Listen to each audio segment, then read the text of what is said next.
طيب. انا للاسف تمام اتقطعت ومش فاكر انا كنت بقول ايه اصلا، بس يعني I think كنت اخر حاجه بقولها ان انا ممكن احرك السيلز، اظن ده اخر حاجه كنت بقولها.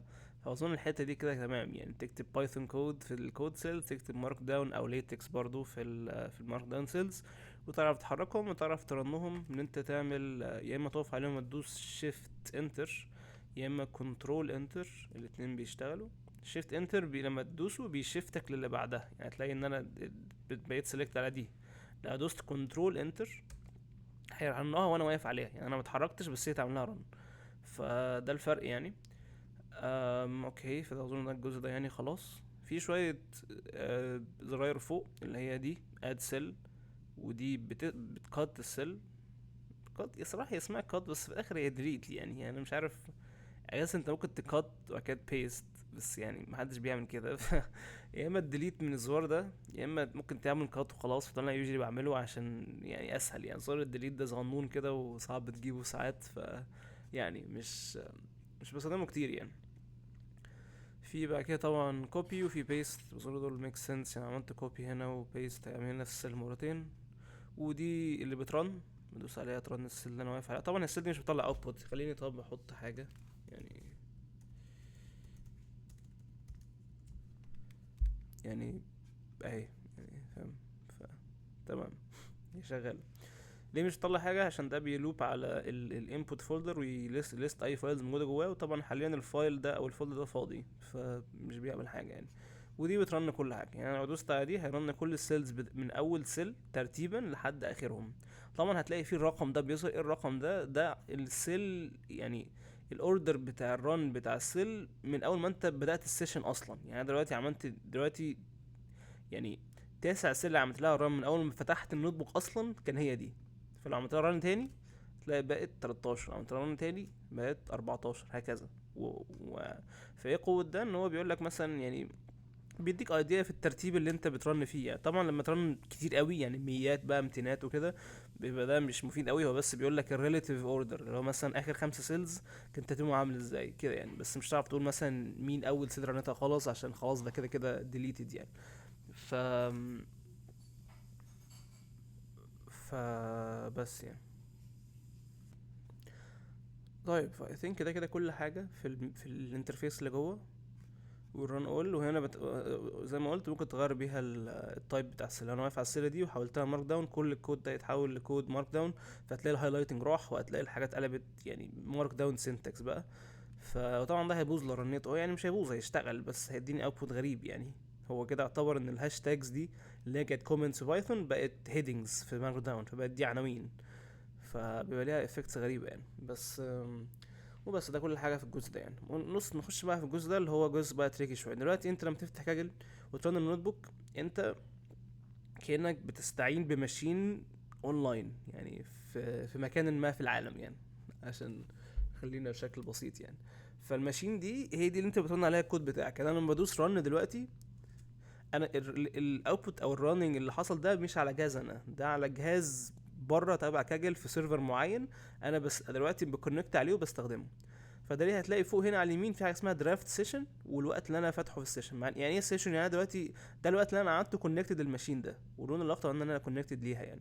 فلما ادوس عليها هتلاقي ان هو بيقول لي ان انت مثلا الديسك بتاعك اللي هو بتاع الماشين اللي هناك عليه 60 جيجا، ده اللي هو الميموري، كانك عندك هارد ديسك او حاجه زي كده، الميموري بتاع الجهاز. وده الرام بتاعك اللي هو 30 جيجا. ف وده الاستخدام الحالي، وده البرسنتج. يعني المفروض كل الحاجات دي واقعيه يعني، وده الوقت. وزي ما انت تاخد بالكم هنا في نقطه مهمه، ودي هنخش فيها تاني يعني. الليميت بتاع السيشن على هاجر 12 ساعه. لو قعدت اكتر من 12 ساعه على النوت بوك هتقفل عليك. طبعا هتقول لي انا مين المجنون اللي هيقعد 12 ساعه على النوت بوك؟ يعني مفيش مجنون طبعا هيعمل كده، بس في طريقه معينه تستغل بيها السيستم ده، وهنتكلم فيها كمان شويه يعني. وهتلاقي برضه مكتوب هنا نو اكسلريتور. دي برضه نقطة مهمة. اكسلريتور يعني ايه؟ يعني انت من احد استخدامات او من احد اكبر الاسباب اللي تستخدم فيها كاجل او كولاب عن جهازك الشخصي يعني، هو وجود الجي بي يوز. انت الجي بي يو اللي عندك على جهازك يعني انت لو جهازك جيمنج ممكن عندك جي بي يو معقول يعني. بس في احسن الاحوال هتلاقي مثلا ان هو 6 جيجا في رام. الحاجات اللي هي على كاجل وكولاب اللي هي اوفرد فور فري بتبقى 16 لحد 32. فده مساحه اكبر بكتير. وفي استخدامات الاي اي احنا محتاجين الفي رام، مش محتاجين قوه الجي بي يو على قد ما احنا محتاجين الفي رام او المساحه، عشان انت في الاخر عايز ترن موديل حجم كبير فهو هيستهلك مساحه كبيره. ف فدي نقطه كمان يعني. ده بيستوب السيشن، وده بيعمل فاكتوري ريسيت. يعني فاكتوري ريسيت يعني كانك بتاخد الماشين اللي هناك وبتفرمطه. يعني انت اي لايبريز نزلتها، اي فايلز عندك يعني هنخش يعني في الفولدرز اللي عندك وكده، كل الحاجات دي هتختفي عشان انت كانك فرمطت الجهاز وبدات من اول وجديد. فده بيعمل فاكتوري ريسيت. خلي بالكم الزرار ده لو دوست عليه بيمسح كل حاجه نهائيا، يعني والفايلز والفولدرز وكل حاجه. لو جيت هنا في ريستارت، ده زي ريست بس اخف شويه.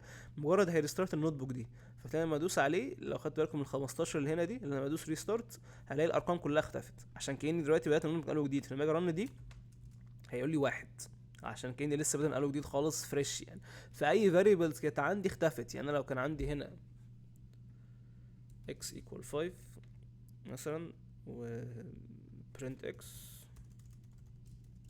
اوكي، لو رنيت دي هيقول لي 5. لو انا عملت ريستارت ورحت دوست دي على طول هيقول لي ايرور، عشان دلوقتي هو مسح الميموري بتاعته.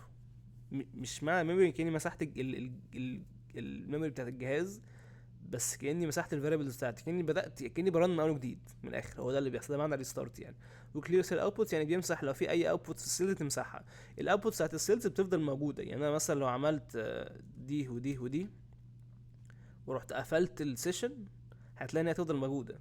يعني الاوتبوت تفضل موجوده طول ما انت مسحتهاش. لو عايز تمسحها بتدوس رايت كليك وتعمل كلير اوتبوت او كلير اول اوتبوت، تمسح كل حاجه.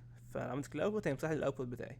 ليه ده مفيد؟ ساعات لو انت مثلا يعني في سله معينه فيها اوتبوت كبير وانت مش عايز تقعد ترنه تاني بياخد وقت مثلا، ممكن تسيب الاوتبوت موجود وهو بيفضل بيرسيستنت معاك. حتى لو قفلت التاب وفتحتها تاني هتلاقي الاوتبوت لسه موجود عادي. فده نقطه لطيفه يعني ممكن تستغلها يعني. دي كلها جاست فيرجنز من ريستارت ورن لحد السل دي. يعني رن كل السيلز اللي قبل السيل دي. ريستارت رن اول سيلز، ريستارت ورن كل السيلز. انتربت اكسكيوشن ده اللي هو لو انت بترن سيل وعايز يوقف ممكن توقفها بطريقتين. خلينا برضو اعمل اكزامبل هنا. سي مثلا i equal input، حاجه تبقى بلوكينج. لما ترنها هتلاقي ان هي في بتاعتي عماله تلف هنا، وهو هنا مستني انبوت معين. فممكن اقفلها يا اما انا ادوس على الدايره دي فيعمل لي انتربت، يا اما ممكن اعملها من الزرار اللي هنا ده interrupt execution يعمل نفس الحاجه. فده طريقه عشان تانتربت اللي شغال. دي سيشن ماتريكس اللي احنا فتحناها اوريدي، وده لو انت عايز تابجريد بس ده بفلوس ومش تبعنا يعني عشان احنا ناس فورا. حلو. ف جميل جميل جدا. احنا كده خلصنا مجموعه محترمه، خلينا نكمل في فيديو اللي جاي.